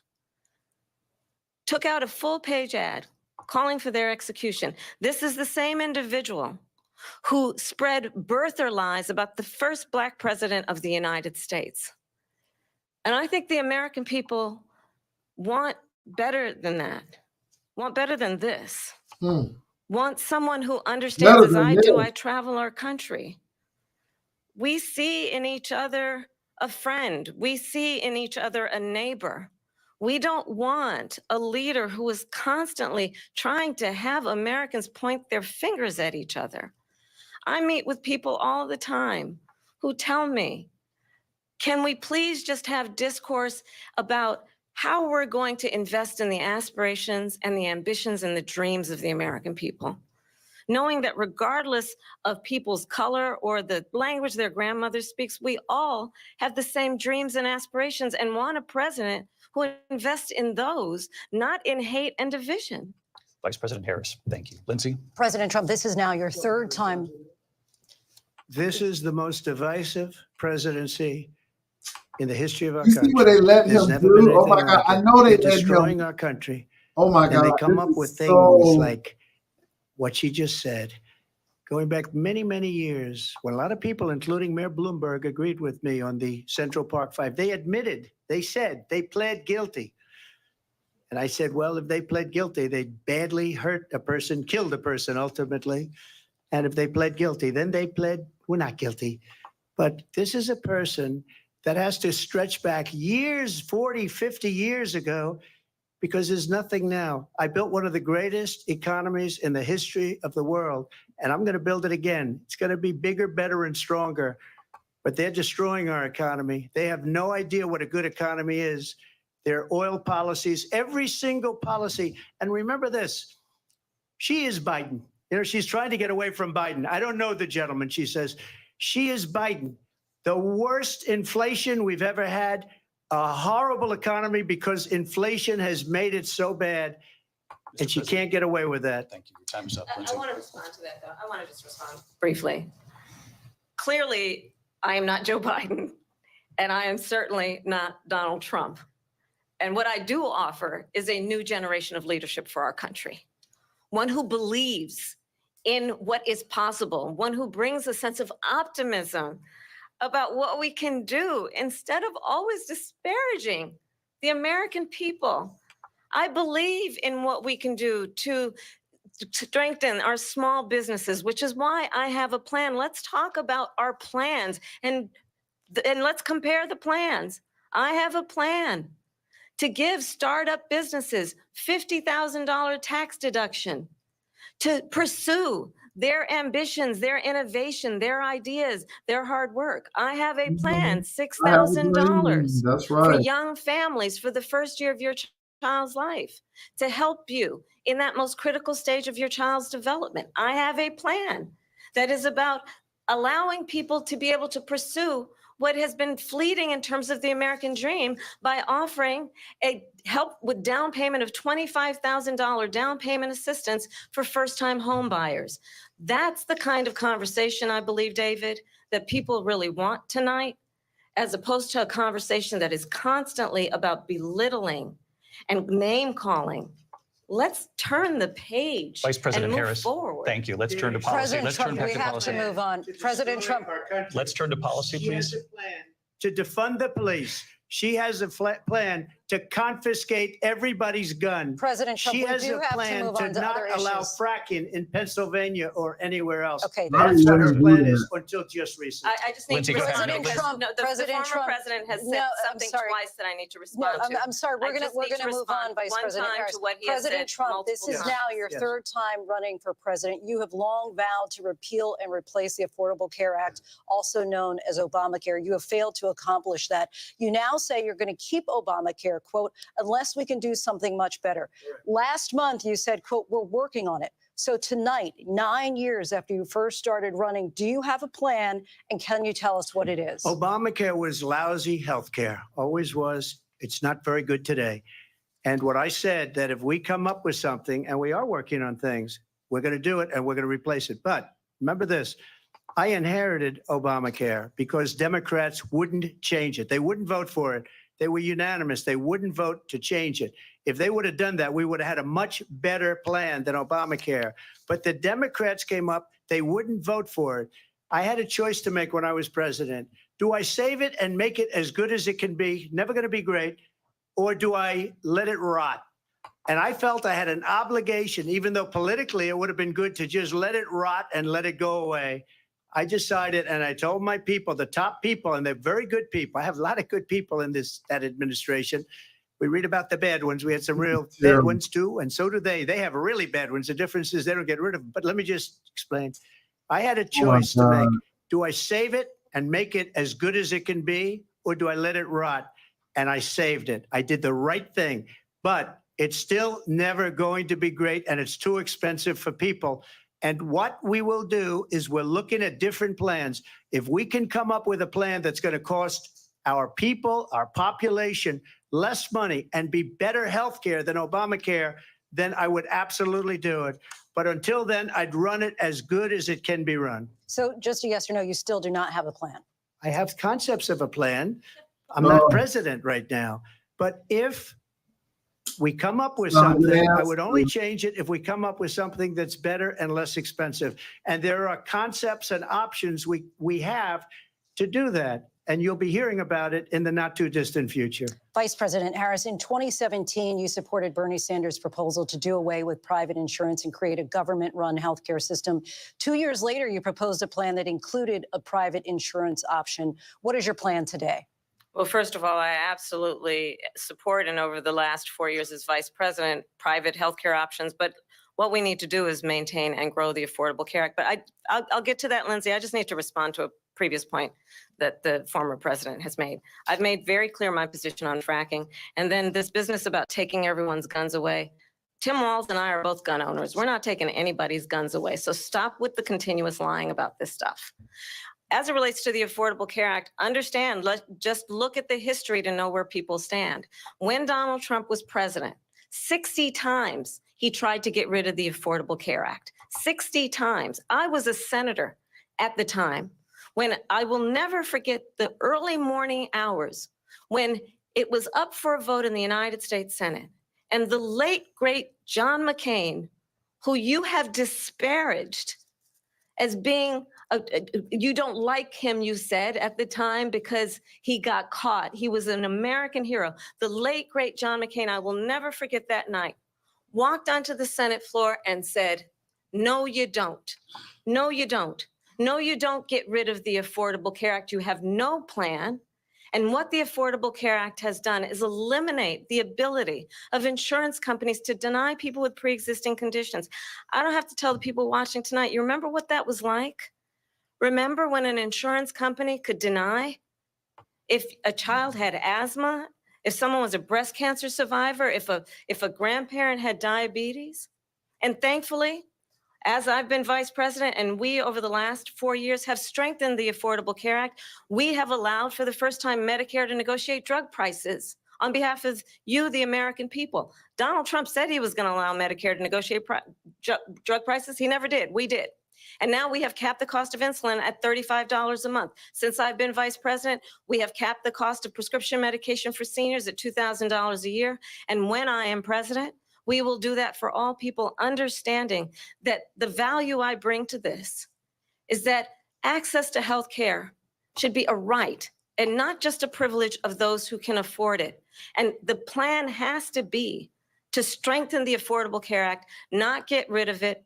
Vice Fastest President prologue Harris, thank in terms you. of where Donald Trump stands on that. I want to move to an issue that's important for a She lot made of a mistake.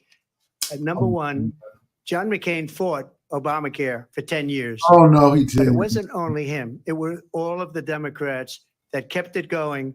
And you know what?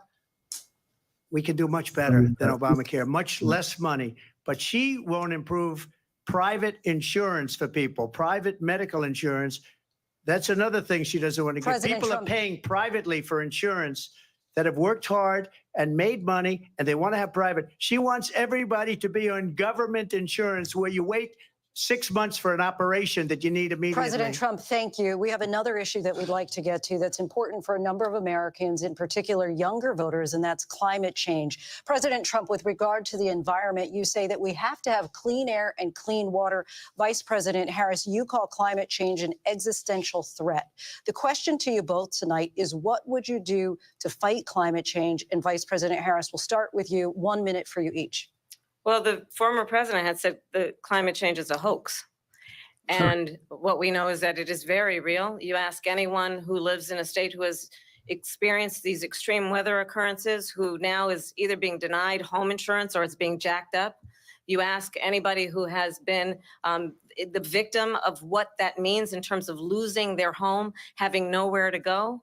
We know that we can actually deal with this issue. The young people of America care deeply about this issue.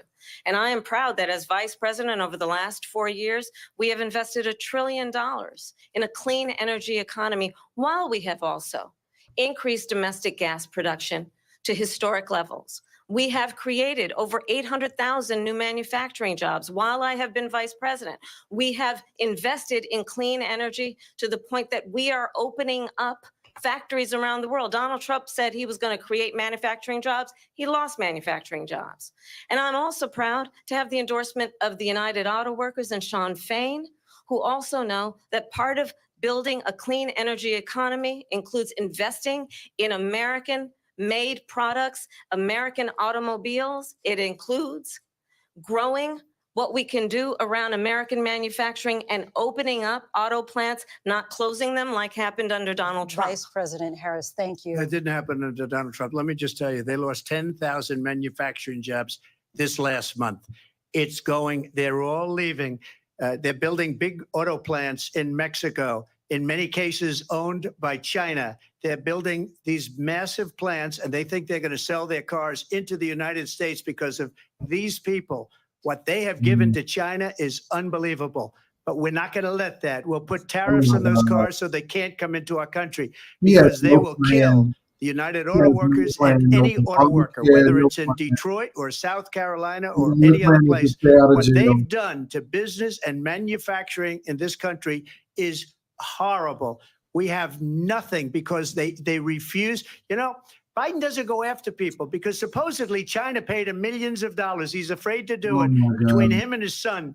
They get all this money Oh from my Ukraine. God. They Here get all we this go. money from all of these different countries. And then you wonder, Oh why my is he so God. loyal to this one, This that one, is Ukraine, crazy. China? Why is he? Why did he So get $3.5 unhinged. million from the mayor of Moscow's wife? Why did she pay him $3.5 million? This is a crooked administration, and they're selling our country down the tubes. President Trump, thank Oh you. my God. Thank you. So We'll be right back with closing statements from both of our candidates. An historic night, this ABC News presidential debate from Philadelphia. Back in a moment. okay, you all. This is sad.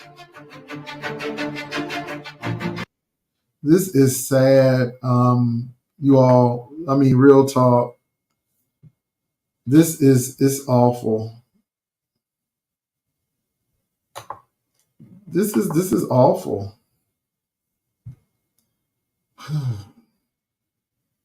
He's not on point.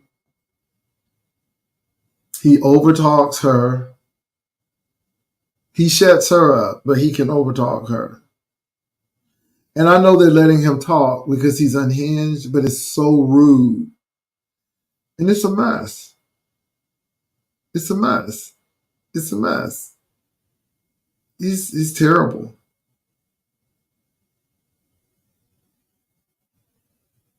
Yeah, the Lord's plant was shut down under his watch. Oh, this is bad, you all. I'm telling you, Harris looks like a sensible person.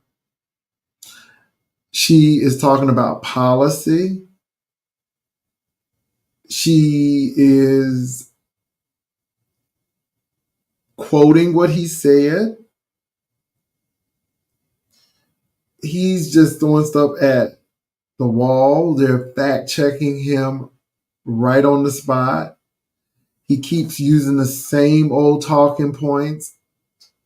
Y'all, it's not answering the questions. Oh, and I mean, he's just trying to stay out of jail.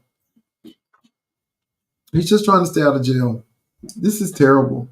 So at this particular point, Harris has won this debate on the fact that she can string a complete sentence together, on the fact that she has policy and she's talking about policy and she has a plan. This man has no plan, you all. It's just sad. Oh my God, it's sad. I mean, I'm tired. You're welcome, Heather. It is terrible. It is terrible, you all. So people can say what they want. This is a mess. He has no plan. And they're going to get him on The View tomorrow, baby. Ooh. But let me tell you something. Harris was reading, and she is hitting him because he can't take criticism. She's hitting him hard. She's hitting him hard, you all. She's hitting him hard. And you can tell he's not feeling it. He's scowling. He's pissed off. Oh my God, it's crazy. Not one single blow. Not one single blow. He looks really desperate, to be honest. Not one blow, baby.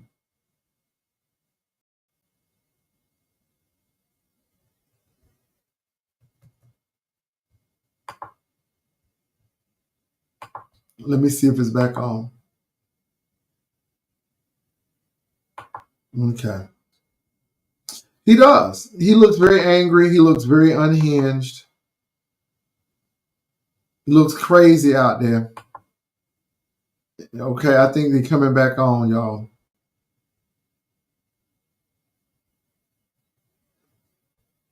Not yet. Okay.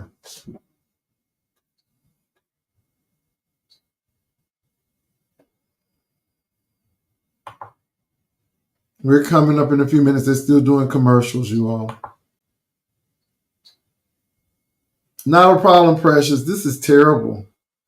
He is deflecting. She is hitting him hard. He don't know what to do. And he wish he could debate Biden.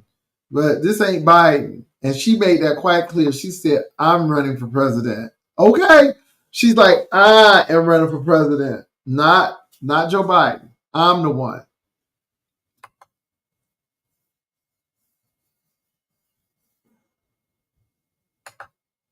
Okay, you all. We're getting ready to come back to it, hopefully. Live from the National Constitution Center in Philadelphia, Pennsylvania. Here again, David Muir and Lindsay Davis. Welcome back tonight. The time has come for closing statements, and Vice President Harris, we'll begin with you. So I think you've heard tonight two very different visions for our country. One that is focused on the future, and the other that is focused on the past, and an attempt to take us backward. But we're not going back.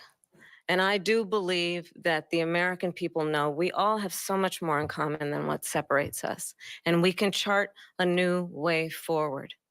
And a vision of that includes having a plan, understanding the aspirations, the dreams, the hopes, the ambition of the American people, which is why I intend to create an opportunity economy, investing in small businesses, in new families, in what we can do around protecting seniors, what we can do that is about giving hardworking folks a break and bringing down the cost of living. I believe in what we can do together that is about sustaining America's standing in the world and ensuring that we have the respect that we so rightly deserve, including respecting our military and ensuring we have the most lethal fighting force in the world. I will be a president that will protect our fundamental rights and freedoms, including the right of a woman to make decisions about her own body and not have her government tell her what to do. I'll tell you, I started my career as a prosecutor. I was a DA, I was an attorney general, a United States senator, and now vice president. I've only had one client, the people. And I'll tell you, as a prosecutor, I never asked a victim or a witness, are you a Republican or a Democrat? The only thing I ever asked them, are you okay? And that's the kind of president we need right now. Someone who cares about you and is not putting themselves first. I intend to be a president for all Americans and focus on what we can do over the next 10 and 20 years to build back up our country by investing right now in you, the American people. Vice President Harris, thank you. President Trump. So she just started by saying she's going to do this, she's going to do that, she's going to do all these wonderful things. Why hasn't she done it? She's been there for 3.5 years. They've had 3.5 years to fix the border. They've had 3.5 years to create jobs and all the things we talked about. Why hasn't she done it? She should leave right now, go down to that beautiful White House, go to the Capitol, get everyone together and do the things you want to do, but you haven't done it and you won't do it because you believe in things that the American people don't believe in. You believe in things like we're not going to frack. We're not going to take fossil fuel. We're not going to do things that are going to make this country strong, whether you like it or not. Germany tried that, and within 1 year, they were back to building normal energy plants. We're not ready for it. We can't sacrifice our country for the sake of bad vision. But I just ask one simple question. Why didn't she do it? We're a failing nation. We're a nation that's in serious decline. We're being laughed at all over the world. All over the world, they're laughed. I know the leaders very well. They're coming to see me. They call me. We're laughed at all over the world. They don't understand what happened to us as a nation. We're not a leader. We don't have any idea what's going on. We have wars going on in the Middle East. We have wars going on with Russia and Ukraine. We're going to end up in a third world war, and it'll be a war like no other because of nuclear weapons, the power of weaponry. I rebuilt our entire military. She gave a lot of it away to the Taliban. She gave it to Afghanistan. What these people have done to our country, and maybe toughest of all, is allowing millions of people to come into our country. Many of them are criminals, and they're destroying our country. The worst president, the worst vice president in the history of our country. President Trump, thank you. And that is our ABC News presidential debate from here in Philadelphia at the National Constitution. Wait a minute.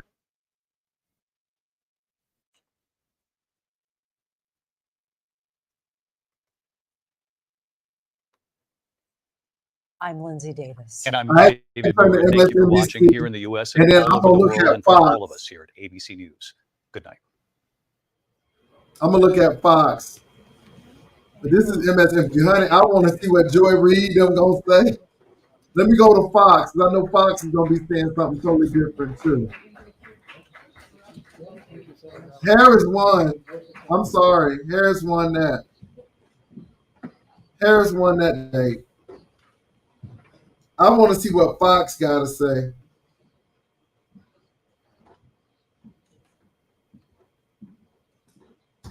Okay, I'm watching Fox too. Okay, it's MSNBC. Wait a minute now. Hold on. What? Wait a minute now. I want to see what MSNBC got to say about this. Oh my God. Hold on, y'all.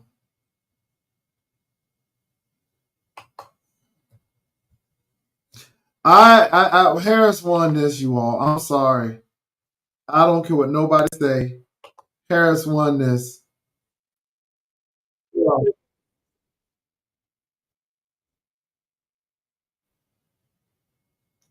Let me go back to ABC.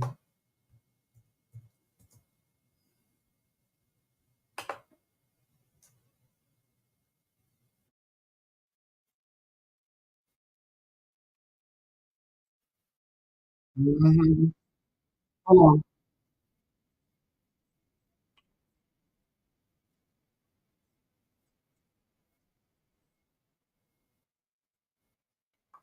She was baiting him. Were muted when they weren't speaking, but many times she didn't need a microphone. You watch Donald Trump get mad and scowl through things. And, you know, John, we were all talking leading up to this about how this would go, what Donald Trump you would see.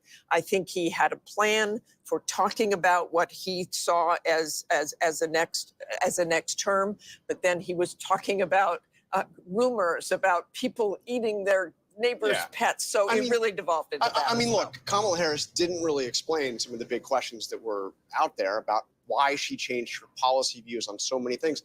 Part of the reason is Donald Trump really was not effective in bringing the debate to her. I agree with you. I think that he looked not just angry, but also rattled. Yeah. And in contrast, Harris, who again, much of the world doesn't know, Harris looked like she belonged on the stage, looked like she is somebody that could serve as president. And that is certainly how the campaign is feeling tonight. I can tell you, the Harris campaign feels very good. They feel they had a very strong night, that she was in command, that she did look presidential, and that she was able, they feel, to hold Donald Trump accountable for his actions. And of course, that was their goal going into this, that she would be able to put Donald Trump's record under a microscope. And they feel that the strongest example of that was that exchange on abortion, where she was able really to blame Donald Trump directly to his face. I mean, she said, what you are putting women through is unconscionable. Yes, she goaded him. She flat out trolled him many times, got him off message, but she also talked directly to voters, even inviting them to a Trump rally to underscore that central argument in her campaign that she says he's only out for himself, that she argues she's out for the American people. Rachel? Yeah, well, look, the Trump campaign is going to be seizing on the fact that Vice President Kamala Harris did not do a great job today really explaining her policy shifts, right? And that is what they have been seizing on. They're really trying to define her for voters when voters have a lot of questions about her policy positions. At the same time, though, almost every single thing that Vice President Kamala Harris said tonight got under Trump's skin. And that is exactly what his allies and his advisors did not want to see. I can tell you, I do not think that part of Donald Trump's debate prep was people eating dogs in Springfield or comparing rally sizes. They wanted him to stay focused on the issues, especially the ones that he has an edge on: Harris, economy and immigration. I mean, you want to get under Donald Trump's skin, you question the people at his rallies. And that was something else. Martha, you have? I have with us right now Governor Tim Walz, of course, the Democratic vice presidential candidate. Welcome, Governor Walz. How are you feeling? What's your reaction to the debate tonight? Martha, I'm feeling great because what I knew, and I think so many knew, and now many Americans know, is you saw a president for all America in Kamala Harris. You saw the confidence, you saw the vision, you saw the poise, and you saw the compassion for people, understanding she spoke about an economy that moves us forward, moves all of us forward, lets everybody be a part of it. And she continued to lay that out, whether it's reproductive freedom or how we start small businesses or making home ownership easier. And on the other side, you saw a nearly 80-year-old Donald Trump, angry, unhinged, and as you've been discussing, talking about things that are deeply concerning because they make no impact on the American public. He shouldn't be anywhere near the White House. Yeah, I saw You, Fox. They're if claiming it weren't that so dangerous, it reminds you was of the an old problem. man No, yelling it at the wasn't. clouds. That was his thing. Get off my yard. That's what he did all night. Contrast that with the voice of Harris laying out the question for everything that matters. And so I think country can see what happened tonight. We'll keep pushing forward. That's the way that the country wants to see our politics be. She laid it out clearly. Donald Trump brought nothing tonight. Anger, resentment.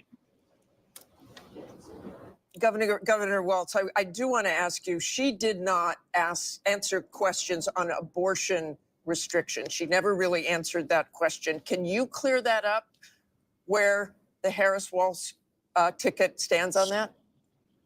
Certainly, and you couldn't get any different than this. The reinstitution of Roe versus Wade, what was the law of the land for 52 years. You saw this in there, and him pushing back to the states. She's exactly right. It's people like Amanda in Texas, which everybody saw on the stage in Chicago, nearly bleeding out, having sepsis twice because she can't get the care. She's been absolutely clear on this. Everything Donald Trump said, that is untrue. The clarity of this is Roe. When you have Roe, you have the protections in place where women make their own decisions with their health care. Kamala Harris not Donald Trump. Okay, thanks so very much for joining us, Governor Walz. John? And we have the other side of the ticket. We have Senator J.D. Vance, Donald Trump's running mate, joining us now. Senator Vance, thank you for joining us. Thanks, Sean. Appreciate it. So I want to get to one part in the debate where you came up. Donald Trump was asked if he would veto a national abortion ban. He didn't answer the question, suggested, I guess, that he wouldn't. And then it was pointed out that you, in fact, said not that long ago that he would veto a national abortion ban. Can you explain the mix-up here? Well, I think the president's been very clear that he doesn't want a national abortion ban. I think in some ways he finds the question a little bit ridiculous because why are we asking him about legislation that's never going to actually happen and why he would veto it or not veto it when he says very explicitly that he doesn't support a national abortion ban and he wants these policies to be made by the states. But I think there's a deeper and more important issue here in this debate, which is that you had Kamala Harris effectively echoing platitude after platitude after platitude. The American people can't pay their grocery bills on platitudes. They can't put their kids in a house on platitudes. And Kamala Harris had a lot to say, but very little actual substance behind it for how she's going to lower grocery prices, secure the border, and make housing more affordable in this country. She's been the vice president for 3.5 years. She can't run on a record, and she apparently can't run on much of her plans either because it's just a lot of slogans and not a whole lot of substance.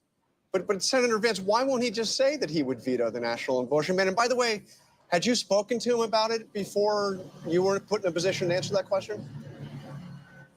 No, I hadn't spoken to him about it because, again, Donald Trump thinks the question is absurd because he doesn't support a national abortion ban, and he's been explicit about it. And, John, I think that it's so preposterous for the media to focus so much on an issue where Donald Trump has been crystal clear and not on the fact that people can't afford groceries and housing because of Kamala Harris's policies. This election is actually quite simple.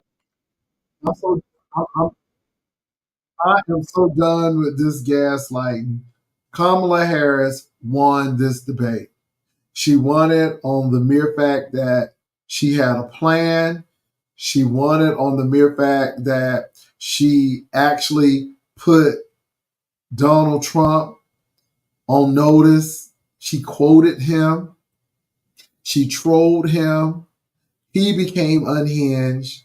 She was easy like Sunday morning. He made no sense. He rambled. Come on, you all. For the mere fact of what they had to say and who brought substance tonight, she won that debate. And obviously he wanted to debate Joe Biden. And Joe Biden is not the presidential candidate. So you all do what you need to do. I'm not telling you who to vote for, but this particular debate just solidified and reinforced my thought of who I'm going to vote for. I'm voting blue, blue, blue. And you vote your conscience, you vote your interests, you vote the way you want to vote. I'm only talking about me. So this was interesting. You all, thank you for coming over. I'm sorry I don't have time to be talking about beef suck this stuff today. I'll have to catch up with it tomorrow. I'll probably talk about it in the morning. But what was very important is this debate. And people need, baby, she read him for filth. Okay, when it came to, she said, leaders are laughing at you. Oh, he cannot stand that. He's going to want another debate because he did lose this debate. He lost this debate. I wouldn't be surprised if he would want another one to redeem himself. He lost this debate. He lost this debate. I don't care how Fox tries to spin it. He lost it. So anyway, y'all, I'm going to go watch, what's the name? Joy Reid them. Fox, they already trying to spin it. So y'all have a good night. Peace and love. Bye. Real bad. Real bad.